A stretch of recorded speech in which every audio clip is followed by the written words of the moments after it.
Hi, it's Jeff Altman, the Big Game Hunter, and welcome to Career Coach Office Hours. Tuesday at noon Eastern, I spend about a half hour answering questions from people about job search because the skills needed to find a job are different from those needed to do a job.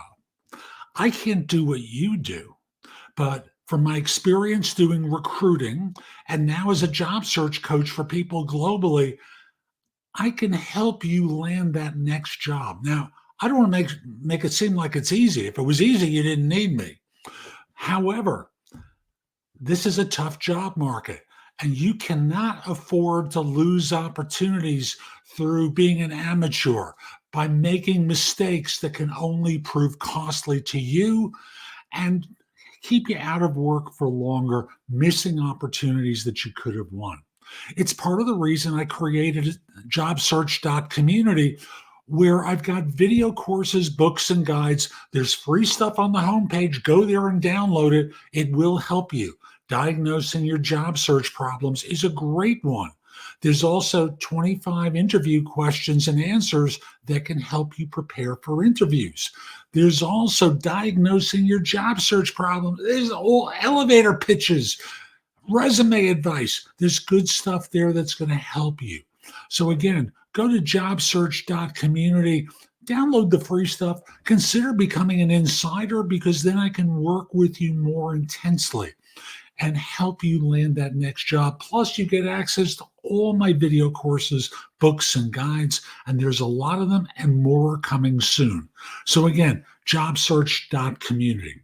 I also want to mention that you ought to connect with me on LinkedIn at linkedin.com/IN/thebiggamehunter.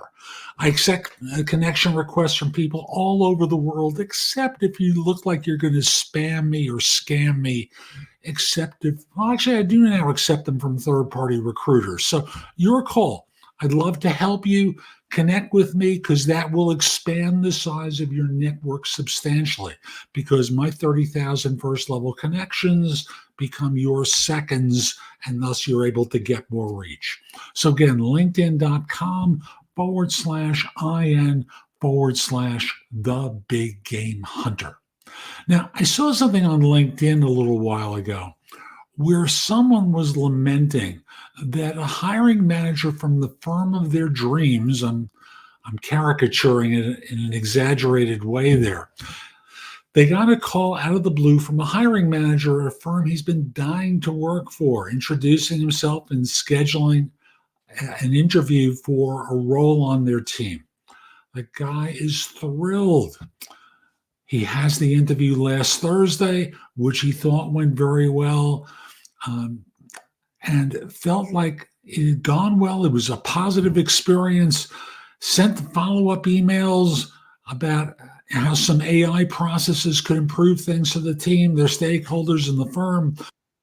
Of course, as you would expect with me telling this story, he got the rejection. It's upsetting, to say the least, that when you put your hopes and dreams on something and you don't get it, you feel awful. One of the things I have with diagnosing your job search problems on JobSearch.Community is some basic ways that you can recognize where the mistakes were. For this person, I don't know them. I just saw their sad post on LinkedIn because he's feeling defeated. He's thinking about starting a new business, and he's thinking that that's really the way for him to go at this point. I'll just simply say, often the issue isn't about what you know, it's about how you interview. I happen to have a great video course on JobSearch.Community behind the paywall called The Ultimate Job Interview Framework. It is extremely good. It's also available as a book on Amazon.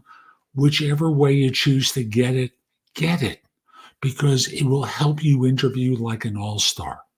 So again, JobSearch.Community.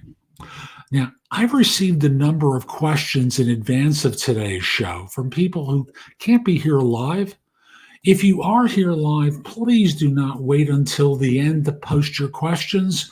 Just put them into chat so I can answer them live. I have to be off promptly at 12:30 on my side. And on LinkedIn, there's a little bit of a lag, so it may be a minute late. So don't wait. Just put your questions about job search into chat so I can help you. And it doesn't cost you anything. That's why I do this here, is to give you a flavor for me and my expertise. So the first question is, what's the best answer for the interview question? Tell me about yourself for software professionals. If you know my work, you know that for most people, I believe that you think that that job description you've seen is accurate. And most of the time it isn't. So whether you're a software professional or any type of professional, the way I suggest starting any interview is by saying, hey, thanks so much for making time to meet with me. I really appreciate it. I recall the job description, but I wanted to get your take on the role. Could you tell me about the job as you see it and what I can do to help? And they'll tell you their current thinking about the job, so you know what's different about the job description and what you were just told. And then from there, when you answer, tell me about yourself, you start off by talking in the typical way. I've been in the field now. I've been a developer now for 4 years.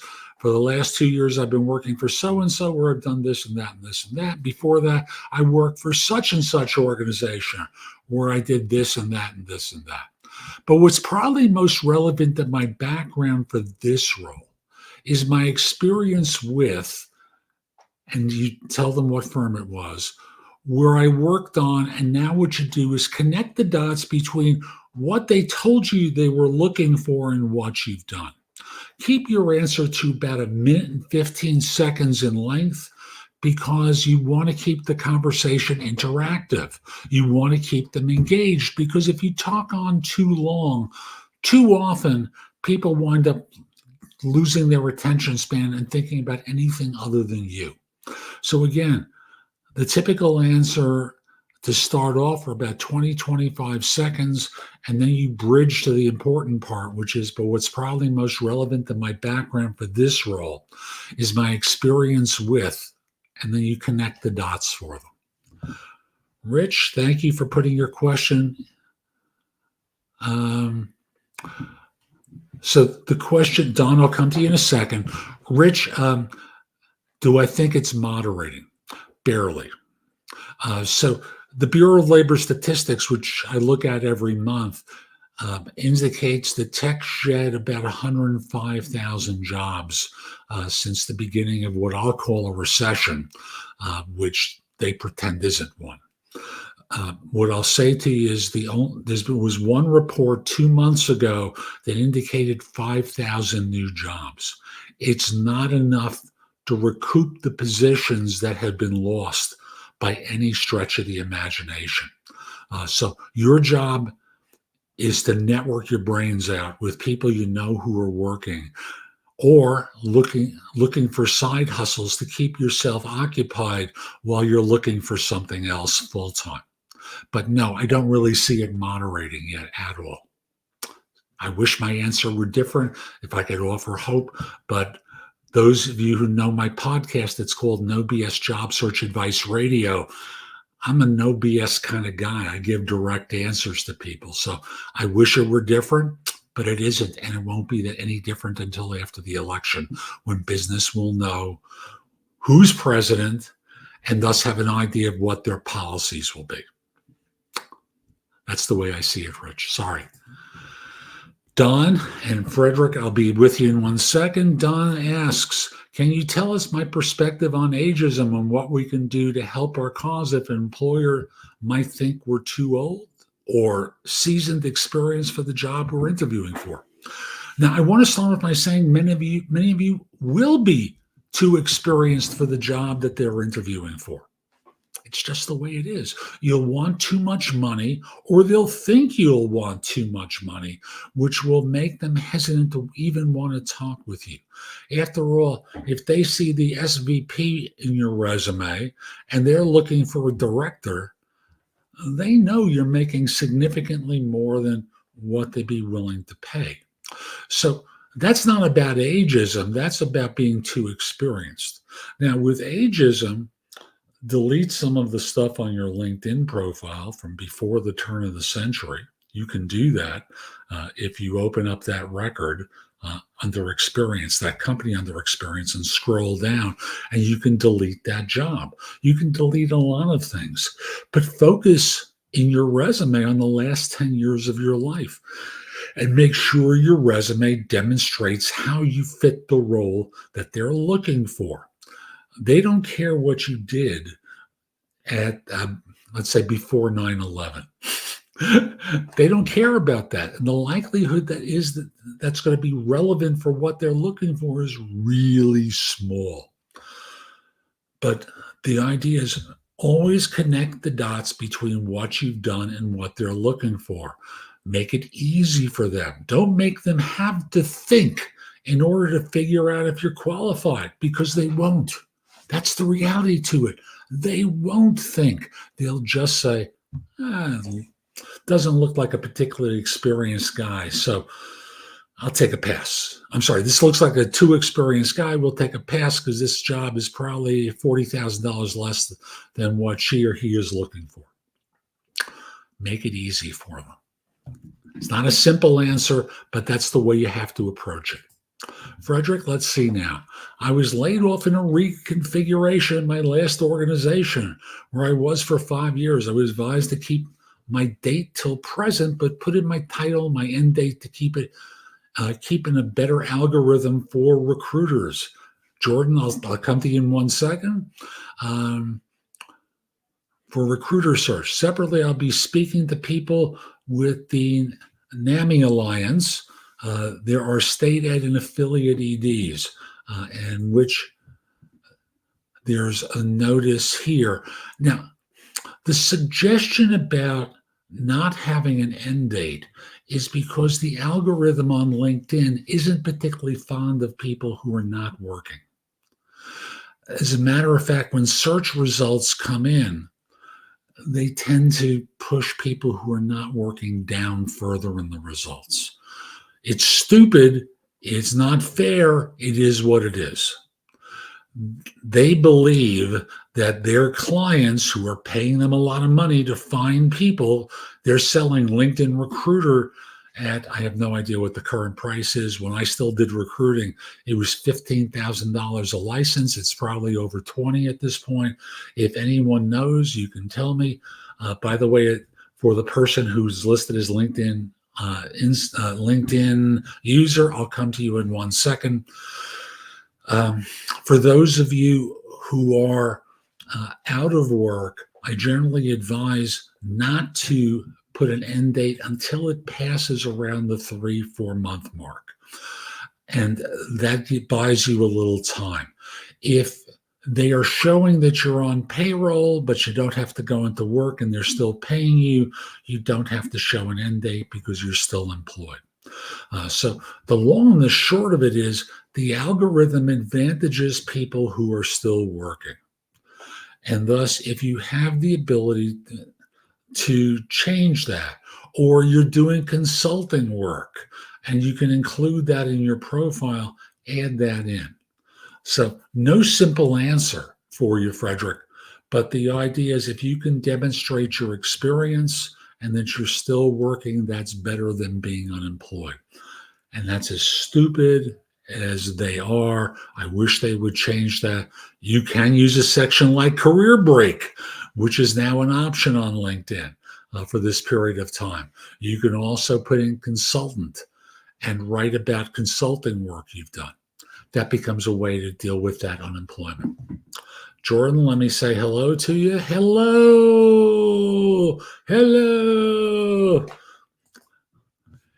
LinkedIn user writes, if you've been an entrepreneur for more than 10 years, do you have to suggest shaving off some years on it to look like it's been about 10 years so you don't date yourself? You may notice that I'm not 24. Frederick, you're welcome. You may have noticed I'm not 24. Let me just pause and say, yes, it is looked upon negatively by the algorithm and by recruiters. Yes. So if you've been an entrepreneur for a long time, I'd lean into it, but also think in terms of transferable skills that you have. What have you done in terms of leading, managing, directing, marketing? Work those into your resume so people can see what's transferable in your background, so that in this way you're addressing something like, how does this guy's background fit with what we're looking for? I can't figure it out because they're not that bright. And I'm not trying to be obnoxious here. They're just not that bright. So I'm a believer that you have to make it easy for them to see the fit. If you make them work, they won't get it. So as an entrepreneur with more than 10 years of entrepreneurship experience, I would simply say, look for transferable skills that you have. And if you're not sure, this is where ChatGPT comes in very helpfully. You can give it a prompt along the lines of, I'm updating my resume and LinkedIn profile. I've been in business for myself for the past 15 years. The business is such and such, where I've done this, that, this, and that. Could you identify 25 transferable skills that you think I might have that I could work into a resume or LinkedIn profile? They will ChatGPT or Gemini or Claude, whichever, or Perplexity will give you ideas of how you might, of some of the transferable skills. Look at the ones that are most valued and are most accurate. Don't just use their answer because it wouldn't be accurate. Look at things that will serve you and will be accurate for you so that you're able to work those into your LinkedIn profile, into your resume, into your stories on interviews, because ChatGPT will give you ideas for how you can express yourself that will be very helpful. So I wouldn't cut off years. I would lean into it and emphasize the things that you've done in the context of what firms look for when they're trying to hire, when they're trying to find someone with your kind of background. What keywords do they look for in those ads that attract you? What are the terms they look for? Those are keywords. And again, use ChatGPT or whichever model you prefer to give you some ideas of transferable skills. Ask it for 25. Remember, you can always say, could you give me 25 more? And this will allow you to get some ideas that you can play off of that will help you. And I hope this advice was useful to you. If it was, you can give me a thumbs up in chat. If it wasn't, I appreciate being told that as well. And if you were looking for something a little bit different from me, tell me that too. So this way I can be of help to others, okay?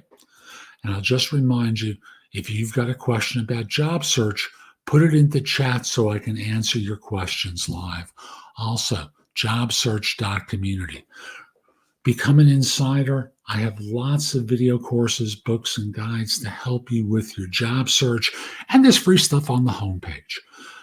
You know, I'm not going to hit you up. I'm not going to be pounding you relentlessly to become an insider. Just download the free stuff. If that's all you think that has value to you, there's a list of the other courses, books, and guides on the homepage. If you need help with interviewing, I am telling you, it is a great video course. It has helped thousands of people land work. It's part of the way when I did recruiting, I filled so many positions and consulting assignments, was teaching people how to interview like an all-star. So again, that's JobSearch.Community.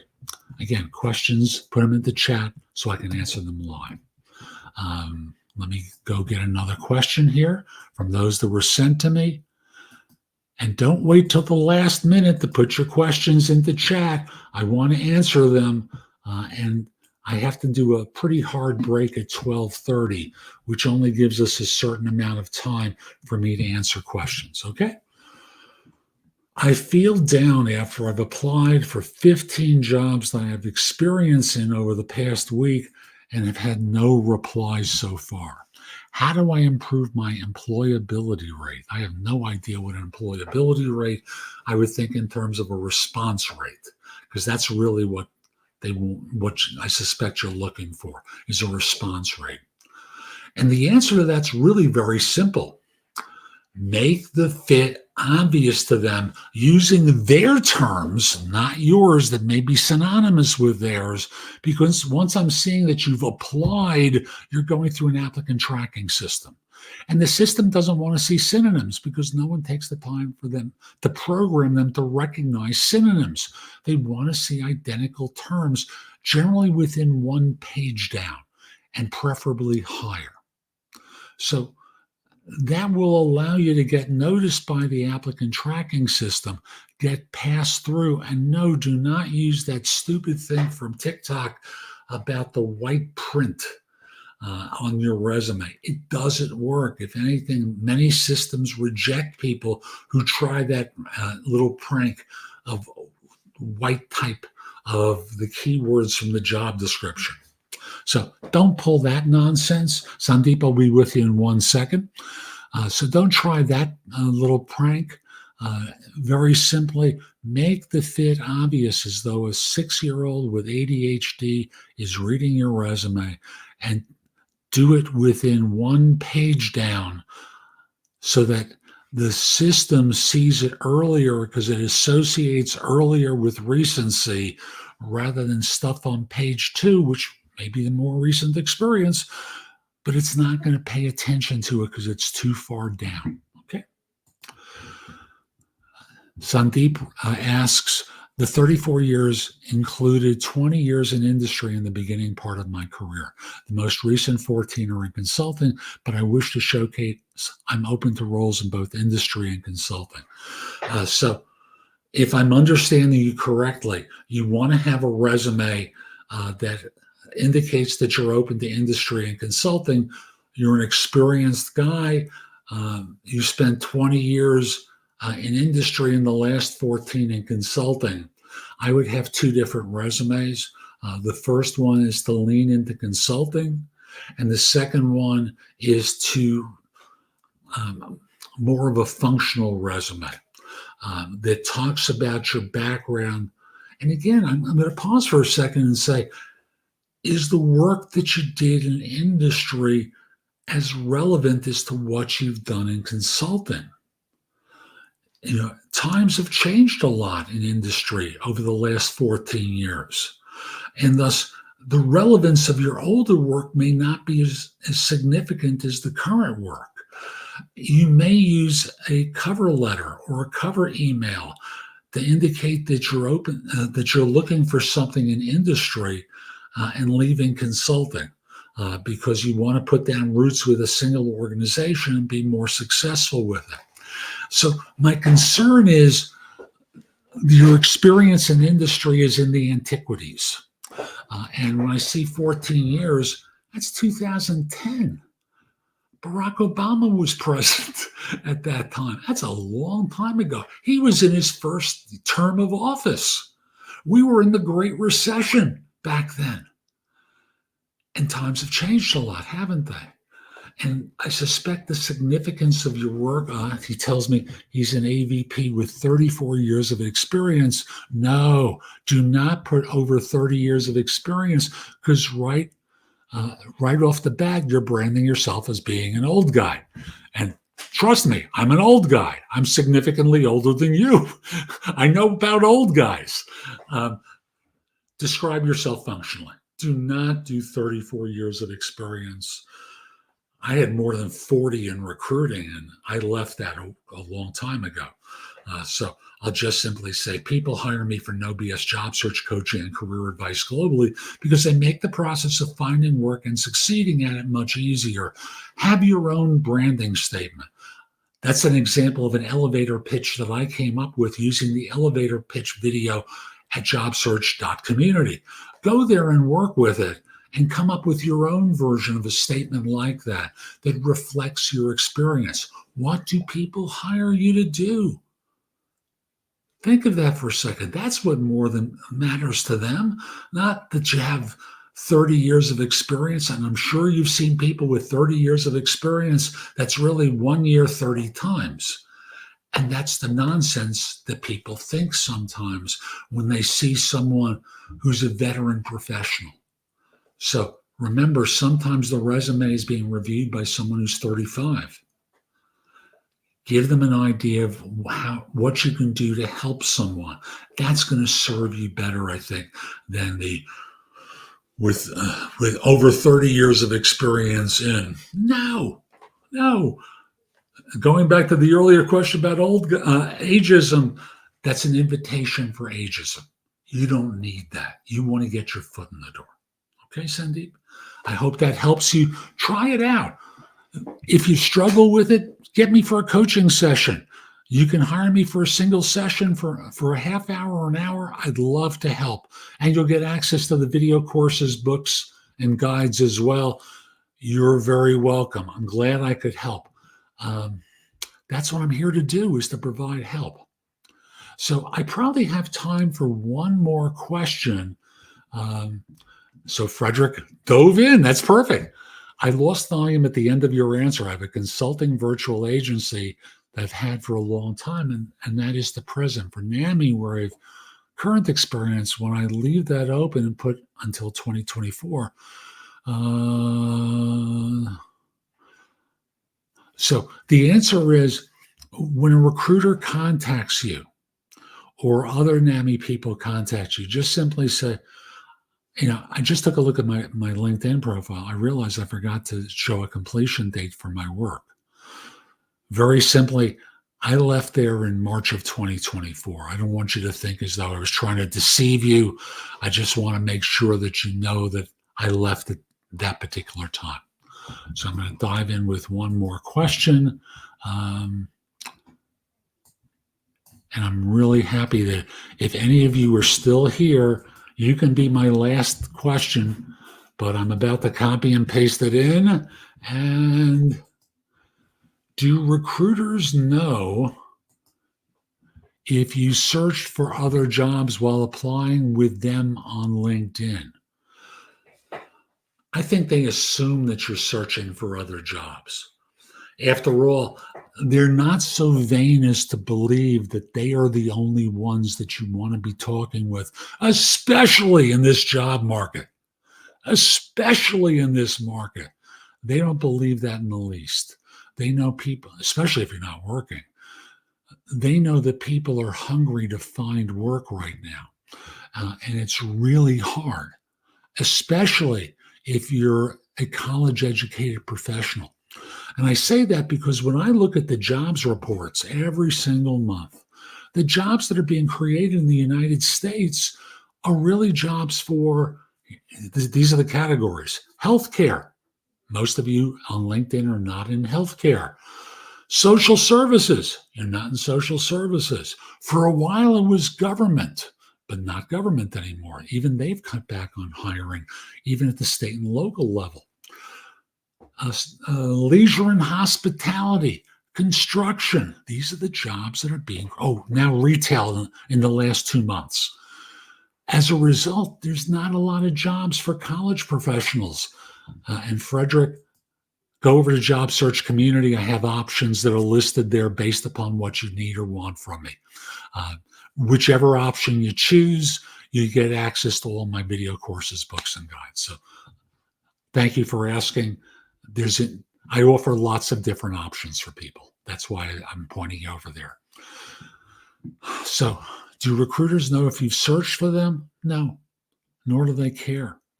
All they care about is, can you do the job that they need you to do? And as a result, it's not a useful question for you to fixate on. What's useful for you is, how can I demonstrate that my background fits what they need so you can solve their problem for them? It's really that simple. That's what they want to find out from you. Can you help them? Can you cure their issues so that they don't have to worry anymore, because they want to trust someone when they come on board?